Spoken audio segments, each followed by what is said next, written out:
Jesus, you reign above it all.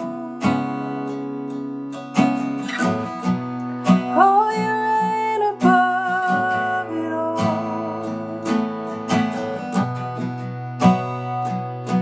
You sent the darkness running out of an empty grave, now seated alone in glory, enthroned on the highest praise. You sent the darkness running out of an empty grave, now seated alone in glory, enthroned on the highest praise. You sent the darkness running out of an empty grave, now seated alone in glory, enthroned on the highest praise.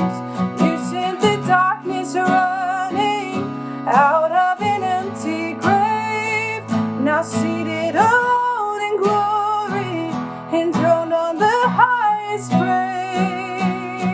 Oh, you reign above it all, you reign above it all, over the universe and over every heart, and there is no higher name. Jesus, you reign above it all. You reign above it all. You reign above all things, all powers, all authorities, all troubles or struggles that you are facing today. God has authority over all things. But what does that mean for your day-to-day life? Well, the Apostle Paul wrote about this. He wrote a letter to the church in Ephesus in the first century. We call it the book of Ephesians, but it's Paul's letter. And he says in the chapter 1 that God is above all authorities. He is over all things. And he goes on to flesh out, what does that mean? How does that change how you and I live? Practical application. So if you're curious, go look at Ephesians chapter 4. It's worth taking 10 minutes to read it, because he describes that you have been called by God. In other words, it's almost like someone saying to you, hey, come follow me. And God has called you to himself, and you have started to follow him in step with him. So what does that look like? Well, Paul describes it as simple as changing clothes. Take off the old, dirty, ratty clothes and you put on new. So you take off the old way of thinking, the old way of treating other people, and you begin to put on a new wardrobe, right?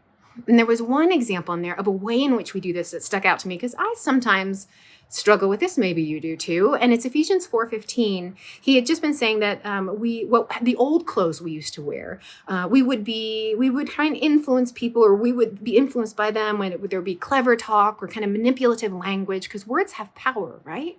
And he said, but not anymore. Instead, we're going to put on the new clothes. The new clothes are speaking the truth, but doing it in love.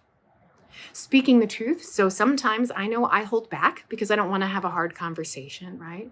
Or other times I kind of unleash what I want to say, but I do it in a way that's satisfying to my anger, but it's not great for the relationship or the other person.